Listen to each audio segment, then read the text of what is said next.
현장을 뛰는 기자, 사건의 핵심을 짚어내는 변호사와 함께 우리 사회를 속속들이 파헤치고 프로파일링하는 시간이죠. 사회 프로파일링. 김준우 변호사, 김우한 한겨레신문 기자 두 분과 함께합니다. 어서 오세요. 안녕하세요. 안녕하세요. 네, 사회 프로파일링 역시 지금 유튜브로 생중계되고 있습니다.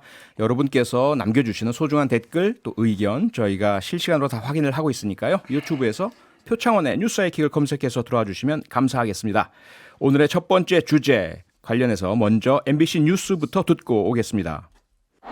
행정안전부 내 경찰 관련 업무를 담당할 경찰국이 오늘 출범했습니다. 지난 1991년 내무부 산하 치안본부가 경찰청으로 분리된 지 31년 만에 행안부 내 경찰 조직이 신설된 겁니다. 경찰국은 총괄지원과, 인사지원과, 자치경찰지원과 등 3개과 16명으로 구성됩니다. 이 가운데 경찰국장인 김순호 치안감과 인사지원과장으로 발탁된 박유진 총경 등 경찰 12명 가운데 11명의 비경찰대 출신이 발탁됐습니다.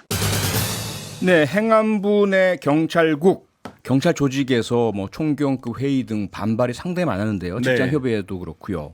그런데 결국은 출범이 되는 것으로 일단락이 되는 거죠? 그러니까 뭐 일단 행정 조직상의 편성은 일단락이 됐는데요. 예. 뭐 논란이 가라앉을지는 좀 지켜봐야 될 것 같습니다. 왜냐하면 이게 앞서 이제 뉴스에서 나왔지만 내무부 산하 치안본부가 경찰청으로 분리된 지 31년이 지났는데요. 그러니까 그 31년 만에 다시 회귀한 거다 이렇게 바라보는 시각이 있죠. 그리고 경찰국이 지금 이제 구성에서도 보여듯이 뭔가 경찰대를 애써 배제한 듯한 뭐 이런 인상인데 사실 이 부분이 향후 이제 경찰 조직에서 어떻게 작동을 할지 이것도 좀 지켜봐야 될 것 같습니다. 네. 이 과정 대단히 우여곡절을 거쳤는데 우선 이 과정 자체 어떤 부분에서 좀 뜬금없이 갑자기 경찰국이냐, 그리고 적법하냐, 절차 이런 부분의 문제들이 또 논란들이 좀 있었잖아요. 그러니까 여러 논란이 있는데 일단 이게 대통령의 공약사항이라든지 이런 내용이 아니었습니다. 그러게요. 그러니까 애초에는 이제 이게 뭐 그 대선 기간에 진지하게 논의되거나 이런 부분들이 아니었는데 갑자기 이제 그 행안부가 경찰 제도 개선 자문위원회를 꾸렸는데 이 자문위원회에서 이 권고안이 발표가 됐고 이 권고안이 발표가 되면서 경찰 내에서는 이게 누가 주도를 한 것이냐, 이게 무슨 의미인 것이냐, 뭐 이런 이제 논란들이 있었습니다. 그리고 7월 15일에 최종적으로 경찰국을 신설하겠다 이렇게 발표를 했는데 이때부터 이제 일선 경찰들이나 경찰 내부에서 이제 반발이 터져 나오기 시작을 했는데 이 과정에서 시행령을 입법 예고를 했는데 이게 시행령으로 되는 거냐 안 되는 거냐 또 이거에 대한 정치권 공방도 굉장히 뜨거웠고요. 근데 이제 이 모든 걸 관통하는 건 이거를 왜 이렇게 어떤 사회적 수기를 모으는 과정을 생략한 채 공론 과정 없이 진행하느냐 이 부분이 또 다른 의미에서 어떤 수사기관을 장악하려는 의도가 있는 거 아니냐 뭐 이런 이제 비판들이 있었는데 여기서 이제 윤석열 대통령이 이제 후보자 시절에 굉장히 인기를 끌었던 말 중에 좋아 빠르게 가 이 말이 있었는데 거의 이 과정이 그런 이제 과정으로 일사천리로 진행이 됐고 그 과정에서 말씀하신 것처럼 이제 전국 경찰서장 회의, 총경급 이상들의 회의, 그다음에 실명 비판, 반대 뭐 이런 것들이 있었는데 그 부분을 당일날 바로 해산 명령을 내리고 당일날 저녁에 바로 징계 조치를 하는 뭐 이런 과정을 밟으면서 뭐 우여곡절이 있었습니다만 국무회의에서 심의를 했고 그 결과 이제 그 조직이 출범을 하게 된 상황입니다. 그러니까 단순히 시행령만으로 가능하다 하더라도 이제 새로운 걸 하게 되면 좀 공론화 과정이나 수기 과정이 필요한데 수색영장 발부받고 전격 기소하듯이 좀 설치했다는 느낌을 지울 수가 없고요. 이게 지금 논란이 되고 있는 부분은 단순히 뭐 경찰이 반발하고 있다라는 문제와 관련된 문제는 아닌 것 같습니다. 이제 한 축으로 보면 소위 이제 87년 체제 이후에 내무부에 있었던 치안 규정이 정부 조직법에서 삭제됐기 때문에 그래서 이제 법에서 한번 삭제된 거면 그 연역을 따져서 묻기 때문에 이런 것들이 다시 치안 업무가 지금 없는 상황에서 이런 국이 신설되는 게 문제 입법 사항이 아니냐. 그리고 입법 사항이라고 해야 될 걸 시행령으로 하는 시행령 정치를 하는 거 아니냐는 문제가 일단 가장 크게 문제가 된다고 저는 생각을 하고요. 그다음에 이제 사실 그 과중에는 사실 이제 경찰위원회가 설치되고 다소 유명무실하게 운영돼 왔던 과정이 분명히 있습니다만 경찰위원회가 어쨌든 이러한 주요한 과정에서 심의 의결 기구로 법적으로 경찰법에 적시가 되어 있음에도 불구하고 경찰위원회를 좀 다소 무시하고 강경하게 드라이브를 건 거 이게 또 이제 문제가 될 거고요. 경찰위원회와 관련해서도 사실은 이게 내무부에서 그 정부조직법상 치안 업무가 삭제된 거를 많은 분들이 지금 87년 얘기만 하시는데 이승만 때도 마찬가지였습니다. 그래서 이제 장면 정권이 들어서고 2050 헌법에서도 그 원래 그때는 경찰위원회가 아니라 공안위원회라고 해서 이제 헌법에 규정이 이제 됐다가 5.16 쿠데타로 인해서 이게 없어지고 다시 치안이 내무부로 갔던 거거든요. 그러니까 치안을 좋아하는 건 군사 정권에서 좋아하고 독재 정권에서 좋아하던 이 그 업무라는 거죠. 이 모든 역사적 맥락을 무시하고 물론 그런 건 있습니다. 예를 들면 경찰이 검경 수사권 조정으로 인해서 경찰의 권한이 확대되었고 그럼 기존에 지금 경찰국에서 하려고 하는 일이 민정수석실, 민정비서관실에서 보통은 경찰 인사를 많이 주도했던 건 사실입니다. 그래서 이 부분이 오히려 양지로 나오는 거 아니냐 이런 거는 또 얘기해 볼 만하죠. 하지만 그래서 이제 경찰국 자체 설치가 무조건 악이라고 얘기할 수는 없지만 이 역사적 연원을 따졌을 때 그리고 입법적으로 봤을 때도 이것은 그리고 정부 조직법상으로 봤을 때도 이것은 법률상으로 돼야 될 것이고 토론이지 대통령에 의해서 바로 시행령으로 날 문제는 절대 아니라고 생각됩니다. 김준호 변호사께서 지금 역사도 짚어주셨고 또 절차적 문제, 특히 정부 조직법상에 없는 그 치안 기능을 행정안전부의 시행령으로 하위에 있는 시행령으로 두는 어떤 그런 법적인 절차적 문제도 짚어주셨는데 제가 지금 김준호 변호사께 여쭈고 싶은 것은 그동안 사실은 경찰의 어떤 국민에 대한 인권 침해 문제를 상당히 강하게 감시도 하고 비판도 해오신 변호사시잖아요. 그런 변호사 입장에서 보셨을 때 이상민 행안부 장관은 행정안전부에 설치한 경찰국이 민주적 통제다.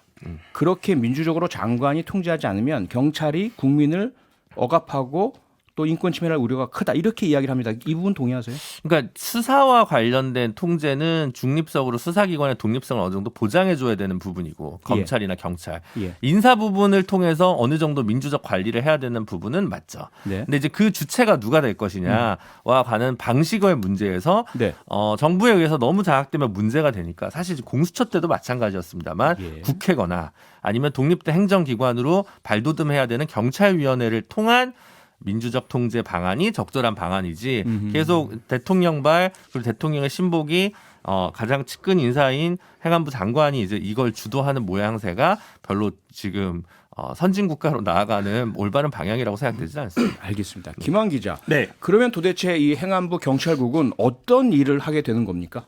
행안부 경찰국은 이제 경찰 관련 주요 정책과 법령의 국무회의 상정, 총경회상 경찰공무원에 대한 임용 제청, 국가경찰위원회 암건 부의, 자치경찰 지원 등의 업무를 수행한다라고 되어 있는데요.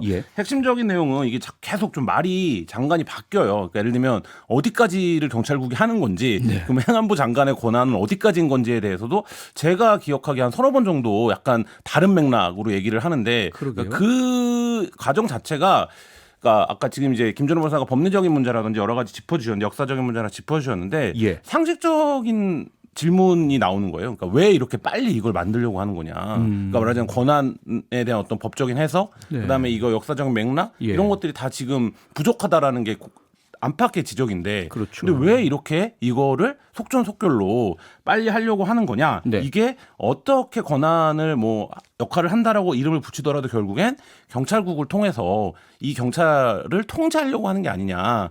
이런 비판이 제기되는 거고 일각에서는 과거에 이제 지난 정권에서 검찰 개혁을 추진할 때 똑같은 얘기를 사실 주어만 바꾸면 똑같은 얘기거든요. 근데 검찰에 대한 어떤 민주적 통제를 해야 된다. 선출 권력이 이런 얘기를 할 때 그때 굉장히 검사들이 극렬하게 반발을 했던 기억을 일반 국민들 갖고 있는 거잖아요. 근데 그렇다라고 보면 그게 이번 정권을 탄생시킨 한 맥락이기도 한데 왜 이렇게 똑같은 장악을 그때 이제 장악이라고 불렀었는데 장악을 하려고 하냐 이 비판이 있는데 이 부분에 대해서는 사실 이제 더 설명이 필요한 대목들이 아직도 많이 있어 보입니다. 출범을 했지만. 그럼 김준호 변호사도 결국 이렇게 갑자기 수기 과정도 없이 좀 이렇게 뭐랄까요 지나치게 밀어붙인 이유가 경찰을 장악하기 위해서라고 보십니까? 사실 이제 장악이란 표현을 저도 선호하진 않는데 굳이 이런 방식으로까지 이렇게까지 속도전 있게 밀어붙여야 될 이유를 잘 모르겠습니다. 다른 이유는 모르시겠다? 그렇지 않으면 도대체 어떻게 될 것이냐. 사실은 지금 이제 경찰 인사도 되게 국기문란이라는 얘기까지 나오지 않았었습니까? 중간에? 국기문란 수사는 왜 안 하나요? 실제로 국기문란이 있었으면. 가벼운 징계로 끝났죠. 그러니까 저는 그런데 어쨌든 이것 관련해서도 여러 가지 문제들이 좀 있는데 소문은 지금 치안정감이 7분인데 치안정감 중에 인사가 안 된 거는 국가수사본부장밖에 없습니다. 예. 임기제거든요. 임기가 있으니까. 네. 그 네. 다음 국가수사본부장을 검사 출신을 임용한다는 얘기가 파다합니다. 아, 그렇습니까? 만약 그렇게까지 된다면 정말 여기에 활용점정을 찍는 거라고 할 수 있겠죠. 그러지 네. 않길 바랄 뿐입니다. 김한 기자 네. 마무리. 어쨌든 출범을 했으니까 경찰국 어떻게 해야 될까요? 정부가 유일하게 이제 납득이 갈 만한 명분은 민주적 통제예요. 그러니까 수사기관이 어쨌든 권한이 많아졌고 비대해졌는데 이 부분에 대한 통제를 해야 되지 않냐. 그렇지 않으면 견제받는 권력이 되고 그게 아직 무슨 가시적으로 드러난 문제가 있는 건 아니지만 문제가 될 수 있다. 이런 이제 논리인 거거든요. 근데 이 부분에서 경찰국이 실제 이제 세간의 우려, 경찰을 어떤 정권 입맛대로 통제하려고 하는 게 아니냐가 아니라 이게 그 부분, 그러니까 뭐 시민들의 인권이라든지 진짜 경찰관들은 굉장히 시민들 검사와는 달리 밀접하게 접촉이 되지 않습니까? 그렇죠. 시민들하고. 그렇죠. 그러니까 그 부분에서 경찰국이 어떤 견인을 해나갈 수 있느냐, 네. 이걸 보여줄 수 있는 행정적으로 그 부분이 과제일 것 같습니다. 네. 그래서 시간 관계상 못 다룰 가능성이 높았지만 네. 그리고 우리 표디의 모교여서 애매한 문제는 경찰대 문제를 이제 안 짚어볼 수도 없는데 사실 전상은 없습니다. 네. 말씀하세요. 경찰대 네. 폐지 관련해가지고 저는 사실 이제 폐지론자 입장입니다. 네, 네. 근데 지난 정부에서 사실 이게 박근혜 정부 때도 폐지돌이 나왔어요. 맞아요. 그때 입학 정원이 120명에서 100명으로 줄었습니다. 네. 문재인 정부에서는 이제 100명 정원을 50명으로 줄이고 3학년 이후에 편입생 50명 받는 방식으로 이제 시행이 이제 되는 즈음입니다. 지금이. 그렇죠. 그리고 학비 비용 그 뭐 서포트도 좀 줄이고 장학 네. 혜택도 줄이고 병역 혜택도 없어지고 병역 혜택도 줄이고 이제 네. 이렇게 되는데 그래서 예. 저는 이제 폐지론자 입장이긴 한데 그 이미 어느 정도 여야가 같이 수기를 해가지고 로드맵이 나온 상황에서 진행되는 과정이죠. 예, 이제 집행이 시작되려고 하는 단계에서 또 경찰대를 뭐 특권화하는 방식으로 비난하는 걸로 이 문제에 왜곡을 시키는 거 아닌가. 전혀 관계 없는 문제를 갖고 와서 이제 갖고 오는 이슈 방식이라는 생각이 예. 들어서 이게 이렇게 되면 의미 있는 정책이라도 이렇게 거칠게 얘기를 하면 국민적 공감대가 높지 않을 수밖에 없다고 생각합니다. 저는. 네. 경찰은 어쨌든 국민을 지키고 보호하는 특히나 힘없고 약한 국민들께 정말 소중한 존재잖아요. 근데 정말 잘 운영되어야 될 테니까 다른 사심 없이 정치적 목적 없이 잘 하기를 좀 바래 봅니다. 두 번째 주제로 넘어가 보죠. 준비된 MBC 뉴스 듣고 돌아오겠습니다. 국민대가 논문 표절 의혹이 제기됐던 김건희 여사의 박사학위 논문과 학술 논문 등 3편의 논문에 대해 연구 부정이 아니라고 결론 내렸습니다. 국민대는 영문 표현을 포함한 완성도와 인용에서 미흡한 점이 일부 있지만 검증의 대상이 아니라고 밝혔습니다. 네, 그동안 표절 의혹이 제기됐던 김건희 여사의 박사학위 논문 네. 결과적으로 국민대에서 표절이 아니다. 네. 이런 결론을 내렸다고요? 네, 뭐 술은 마셨지만 운전을 하지 않았다 이런 결론이랑 그런 건가요? 비슷해 보이는데요. 왜 그러냐면 국민대 자체에 대한 최종적인 해석을 살펴보면 네. 이게 여러 가지 이제 문제가 있지만 뭐 심각한 연구 부정 행위에 해당하진 않는다 이렇게 판단을 한 거예요. 그러니까 네. 문제가 있다는 점은 인정을 한 겁니다. 근데 이제 이게 과거에 우리가 국민적으로 제일 유명한 논문 표절 사건이 아마 문대성 논문 표절 사건인데 네네. 제가 이제 그때도 취재를 하고 보도를 했었습니다만 예. 사실 그때랑 큰 차이가 없습니다. 이 논문의 어떤 수준이라는 건. 근데 이거를 학술적인 설명을 하면서 부정행위가 심각한 부정행위에 해당하진 않는다라고 판단을 한 건데 이 부분에 대해서는 뭐 또 평가가 필요해 보이고요.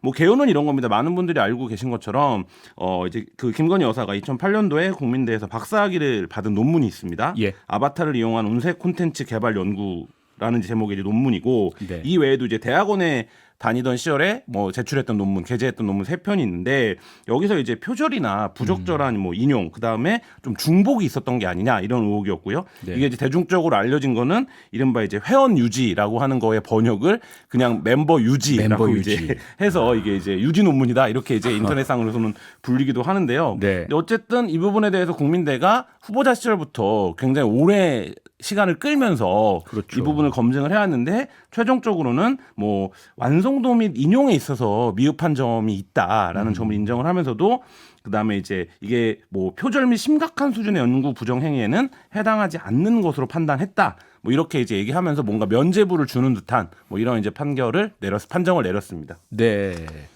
앞서 문대성 전 의원과 관련된 사례를 비교해 주셨는데 네. 그동안 사실은 정치인들이나 유명인 관련 논문 문제들 꽤 많이 지적이 됐었잖아요. 네, 그렇죠. 그러니까 이 논문 표절이라는 게 뭐 시기에 따라서 판단을 좀 다르게 하고 예. 뭐 이런 것들이 있습니다. 왜냐하면 너무 만연해 있었기 때문에 사실 이제 과거의 것까지 소급해서 판단을 하면 논문 쓴 사람 아무것도 못한다. 네. 뭐 이런 우스갯소리가 있을 정도로 그러니까 예. 한국 어떤 대학 교육의 문제라고 할 수도 있는데요. 네. 사실 이제 그런 것들을 떠나서 이 논문 이게 박사 학위를 받을 만한 논문이냐 아니냐는 이제 당시에도 뭐 이 논문을 읽어본 사람들이 여러 뭐 평가들이 있었으니까 그렇다고 치고 그런데 그 논문도 최소한 어떤 것들을 중복 게재했거나 혹은 주석 없이 인용했거나 뭐 이런 부분들이 있었다라고 하면 예. 이게 오래된 게 아주 오래된 게 아니라 2008년도의 논문이거든요. 그리고 이 논문을 토대로 해서 이 학위를 토대로 해서 김건희 여사가 여러 가지 개인적인 뭐 사업이라든지 이득을 취해왔기 때문에 이걸 근거로 뭐 이제 그런 부분들에 대해서 판단이 필요한데 했는데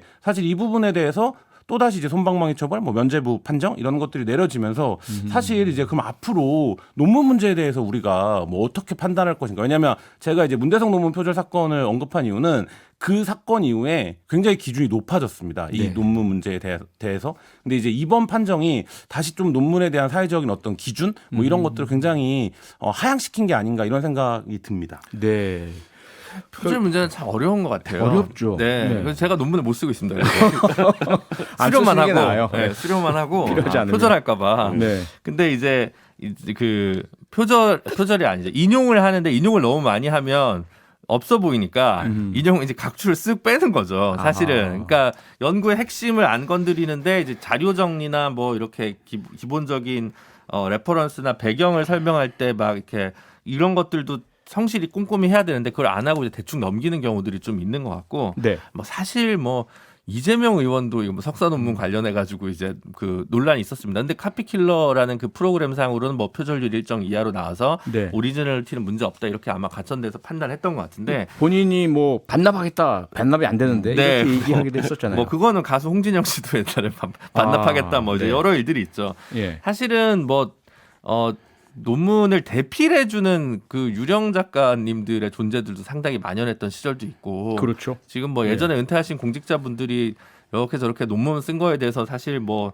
본인이 직접 쓴 거냐부터 해가지고 많은 의혹이 있을 거여서 사실은 우리나라의 논문의 한 30%나 20% 정도는 문제가 있지 않을까. 저는 예전에 90년대나 2000년대에 있던 논문들 상당수는 좀 그런 부분이 있지 않을까라는 생각을 개인적으로는 하고 그런 있습니다. 의혹이 있습니다. 네, 예, 그런데 예. 어쨌든 이게 이런 식으로 되는 거에 이제 논란이 되는 이유는 결국은 쉽게 얘기할 수 있는 부분들을 선거 끝나고 이런 결과가 나오다 보니까 이 판단에 있어서 공정함이 정말 있는 것이냐라고 네. 하는 문제가 좀 남지 않나. 그런 게 좀 찝찝한 부분이 많이 있는 것 같습니다. 아무래도 네. 제목 영문부터가 좀 이렇게 부실하다 보니까 예. 이건 인용과 표절의 문제가 아니라 퀄리티의 문제도 또 같이 항상 동반되는 이슈가 아닌가 싶습니다. 그 네. 제가 이 문대성 논문 말씀을 드렸으니까 조금 더 드리면 이것도 똑같이 국민대에서 했었습니다. 네. 근데 당시 연구위원회가 뭐라고 얘기를 했냐면 특정 논문을 거론하면서 그 논문과 중복될 뿐만 아니라 이론적 배경 및 논의에서 상당한 부분이 서로 일치해 학계에서 통상적으로 용인되는 범위를 심각하게 벗어났다라고 판단을 했고 당시에 30일까지 조사를 할 수 있었는데 굉장히 빨리 발표를 했거든요. 그러니까 네. 이거는 그래서 더 볼 게 없다. 이건 표절이다. 그러니까 이렇게 인정을 한 거예요. 그러니까 이거는 표현이 일치하지 않았으니까 일부 표현이 표절이라고 인정할 만큼 일치하지 않았음에도 불구하고 이 학문적 논의나 학술적 배경이 이미 선행 연구에서 다 이루어진 부분이기 때문에 이걸 논문으로 인정할 수 없다 이런 이제 판단을 내린 거거든요. 네. 근데 이제 국민대 연구윤리위원회 묻고 싶은 게 당시에 그 논문보다 이 논문이 더 그러면 완성도가 있는 거냐. 근데 이 지금 국민대 윤리위원회 판단도 이 논문 자체가 부정하고 미흡하다는 점은 인정을 하고 있는데 네. 그럼에도 불구하고 심각하진 않다. 그 정도가. 예, 정도가. 근데 지금 김준호 변호사 얘기한 것처럼 예. 제목의 영문이 틀린데 그러니까 이런 것들이 네. 사실 이게 맞느냐, 상식적이냐 이 부분은 좀 생각해 볼. 다만 이제 일반적으로 야간에 배우는 특수대학원 네. 또는 이제 요즘은 이제 이름을 조금 바꿔서 전문대학원의 학위에 대해서는 일반 대학원 논문보다는 좀 심사 강도를 낮춰야 학위도 이제 발행이 되고 사실 대학원도 어느 정도 이제 돌아갈 수 있는 시스템이 있어서 네. 이 그 김건희 여사가 다닌 게 이제 테크노 디자인 전문대학원이잖아요. 그러니까 예. 아무래도 좀 낮은 강도의 심사 척도를 적용하지 않았나라는 생각은 해보긴 합니다. 네, 물론 그런저런 다른 각도를 들이댄다 하더라도 사실은 지금 이 방송을 들으시는 수없이 많은 대학원생들, 석사, 박사 과정 논문 쓰시는 분들 네. 혹은 쓰셨던 분들 입장에서는 좀 화도 많이 나실 것 같고 아, 그럼요. 그리고 상대가 네. 누구냐에 따라서 힘과 권력을 가졌느냐 아니냐에 따라서 판정이 달라지는 부분에도 특히 가장 많이 화가 나신 분들이 국민대 졸업생들이신 것 같아요. 네, 지금 뭐 졸업생들이 가장 많이 반발하고 있죠. 네, 그래서 뭐 동문회나 이런 데서도 지금 반대 입장이 나오고 있고 예. 성명들이 나오고 있는데요. 예. 그러니까 이제 뭐 통상적으로 인정되는 표절 뭐 이런 게 어디 있겠습니까, 사실. 근데 그렇죠. 국민적 눈높이에서 보더라도 뭐 유명 가수가 노래를 표절했다라고 프로그램에서 모두 하차하는데 그러게요. 이게 학문으로 학문 영역에서 네. 뭐 학교의 뭐 어떤 등록금 구조나 이런 거에 특성이 있으니까 좀 더 관대하게 봐준다? 이런 예. 논의 자체가 사실 학문을 하는 많은 사람들의 명예를 훼손하는 판단이 아닌가라는 생각이 듭니다. 네, 마지막 주제로 가보죠. 아니 비키니 오토바이 커플 이게 뭐 저도 살짝 기사를 보긴 봤지만 네. 이거 설명 좀 해주세요. 네, 저는 이 작가님이 이 아이템을 하자 그러기 전에 이 사건이 있는지도 몰랐는데요. 사실 저도 그렇습니다. 네. 이게 온라인 커뮤니티에서는 굉장히 화제가 됐대요. 네. 뭐 상의를 탈의한 남성과 비키니를 입은 여성이 예. 비를 맞으면서 이제 오토바이를 막 타고 갔다라는 거예요. 이거를 이제 봤다. 이런 이제 목격담이 나왔는데 예. 남성은 상의를 탈의하고 있었고 여성은 이제 비키니를 입은 채 뒤에 타고 있었다라고 해요. 그래서 네. 서울 강남 일대를 막 질주했다라고 해요. 근데 이 오토바이를 운전한 남성이 누구냐? 뭐 굉장히 이제 구독자 한 2만여 명 정도를 보유한 꽤 유명한 바이크 유튜버였다라고 해요. 네. 뭐 동승했던 여성 역시 SNS에는 굉장히 유명한 인플루언서로 알려지면서 예. 자, 이게 뭐 온라인에서 굉장히 좀 화제가 되고 있습니다. 네, 글쎄요. 저는 이제 제목만 보고 이게 또 외국 네. 얘기구나. 그러고 그렇죠. 네. 넘어갈 뻔했는데 네. 들어도 우리나라 얘기더라고요. 네. 근데 어떻게 보자면 한쪽에서는 그 자유 아니냐라고 하실 분도 계실 것 같고 반응이 좀 어떻습니까 인터넷상에서? 뭐 인터넷상의 반응은 언제나 그렇듯 엇갈립니다. 엇갈리는데요. 예. 그러니까 이게 뭐 저는 사실 이게 기사로만 읽으면 이게 왜 이렇게 화제가 되는 거지? 라는 생각이 들기도 해요. 네. 저는 이제 개인적으로. 예. 뭐 근데 뭐 많은 분들이 근데 이게 뭐 우리나라 맞냐? 관종이냐? 뭐 비가 근데 이거는 일리가 있죠. 비가 오는데 너무 위험해 보인다. 위험하다. 예, 안전상. 이 분들이 이렇게 격정적인 반응을 보이는 게 이 사람들이 위험해서 그런 건 아닌 것 같긴 합니다만 네. 뭐 이런 이제 부정적인 반응들도 있고요. 예. 반면 일부 네티즌들은 뭐 자유로워 보인다, 재미있어 보인다, 뭐 부럽다, 뭐 이런 반응도 있다고 하는데, 예. 그러니까 이게 이제 던지고 있는 질문은 이건 것 같아요. 우리가 통상적인 어떤 행위. 네. 그래서 일탈하는 거에 대해서 굉장히 공격적인 태도들이 사실 있잖아요, 한국 사회가. 그렇죠. 근데 이 부분에서 예. 굉장히 알려지고 뭐 이런 사람이 비도 오고 위험한데 저렇게 하는 행위는 내가 한마디 말을 보태도 되겠군. 뭐 이런 어떤 선을 좀 네. 건드린 게 아닌가 이런 생각도 듭니다. 네, 김준호 변호사. 네. 이게 법의 영역으로 갈까 안 갈까 사실 궁금하기도 했는데요. 네. 경찰에서는 지금 최신 계속 이제 보도가 달라지고 있긴 하는데 네. 일단 범죄 혐의 내지는 처벌 가능성을 염두에 두고 조사 내사에 들어간다 이런 얘기가 들립니다. 그렇죠. 네. 이게 왜 그러냐면 예. 경범죄 처벌법 제 3조에 예. 그 33호가에 보면 이제 과다 노출에 관한 처벌 규정이 있어요. 아하. 그래서 10만 원 이하의 뭐 벌금을 낼 수 있도록 이제 규정이 되어 있는데 네. 지금 규정 어떻게 돼 있냐면 공개된 장소에서 공공연하게 성기, 엉덩이 등 신체 주요한 부위를 노출해 다른 사람에게 부끄러운 느낌이나 불쾌감을 준 사람 이렇게 돼 있거든요. 예. 근데 이게 사실은 위헌 판단이 있어가지고 바뀐 겁니다. 아하. 그러니까 원래는 그냥 과다 노출이면 됐는데 네. 그게 범죄 명확성 원칙을 위반한다 그래가지고 바뀌어서 이게 정확하게 예시가 돼야 된다 그래서 네. 성기, 엉덩이 등 신체 주요한 부위 노출 네. 이렇게 된 거거든요. 그러니까 원래 위헌 판단 받았던 사건은 일광욕을 하던 분이 네. 상의를 탈의한 일광욕을 하던 분이 이제 5만 원 벌금을 받는데 내가 이걸 벌금을 내냐 아하. 말도 안 된다 이렇게 해서 헌법소원을 해가지고 이제 된 거였거든요. 네. 그렇기 때문에 어쨌든 이렇게 바뀌었잖아요. 그러니까 아무래도 전반적인 맥락상 그 보스제이라고 하는 남자 유튜버분은 지금 이제 무죄가 날 것 같고 상의 탈의, 네, 남자 상의 탈의는 무죄가 날 것 같고 예. 여성분이 비키니를 입어서 이렇게 엉덩이 쪽이 좀 이렇게 보인다. 바다 노출로 이제 보일 거냐. 아하. 제가 뭐 그 사진이나 영상을 아직 보지를 못해가지고 네. 그거에 따라서 뭐 10만 원 정도의 벌금이 나올 수도 있지 않을까 이렇게 저는 보여집니다. 아니 그런데 딱 드는 질문이 네. 똑같은 복장으로 해수욕장에 있으면 처벌하나요? 그렇진 않죠. 않죠. 거기도 공공연한 장소 아닌가요? 공개된 장소? 네, 근데 그거는 이제 부끄러운 느낌이나 불쾌감을 줬다고 보기는 어려우니까 왜냐면 보는 사람이? 서로 같이 다 같이 이제 그런 곳으로 합의된 곳이니까 아마 그렇게 하지는 않을 것 같습니다. 네, 참 쉬운 문제는 아닌 것 같고 김한 기자 앞서 그 자유라는 영역에서 좀 이런 걸 문제 삼아야 되느냐라는 의문을 표시해 주셨는데 어떤가요? 그러니까 여름이고 덥고 이런 문제들이 지금 말씀하신 대로 설령 위법성이 인정되도 하더라도 벌금 10만 원을 내는 문제긴 하지만 그 사회를 가로지르고 있는 여러 가지 뭐 전통적 맥락과 관습, 상식 뭐 이런 것들을 다 건드리는 주제라서 언제나 논쟁적이긴 한데 저는 이제 우리가 뭐 글로벌 하는데 사실 이제 우리가 유럽이나 이런 데서 보면 해가 귀한 나라들에서는 막 도심에서 일광욕하고 이런 것들도 사진으로 많이 보잖아요. 근데 이제 그거에 대해서 우리가 저건 너무 부끄러운 짓이야 이렇게 생각하지 않잖아요. 그렇죠. 근데 그렇다라고 하면 우리가 이제 그게 유럽의 어느 나라에서 보는 건 안 부끄럽고 우리나라 도로에서 보면 부끄러운 일이 되는 것인가 이 부분에서 놓고 보면 좀 생각해 볼 수 있지 않을까라는 생각이 들고요. 얘기한 대로 또 이게 하나의 획일적 기준, 국가적 통제 기준에서 이건 과다 노출이 아니야 이렇게 정리할 수 있는 성질의 문제인가 그거를 다 받아들일 수 있겠는가 이런 관점에서 보면 사실 좀 답이 있지 않을까 싶습니다. 네, 뭐 가벼운 가십거리 같았는데 조금 더 심각한 우리 사회 논제거리가 될 수도 있다는 생각이 드네요. 여기까지 하겠습니다. 지금까지 김호환 기자, 김준우 변호사 두 분과 함께했습니다. 수고하셨습니다. 네, 감사합니다. 평일 저녁 6시 5분에 여러분을 찾아갑니다. MBC 라디오 표창원의 뉴스 하이킥.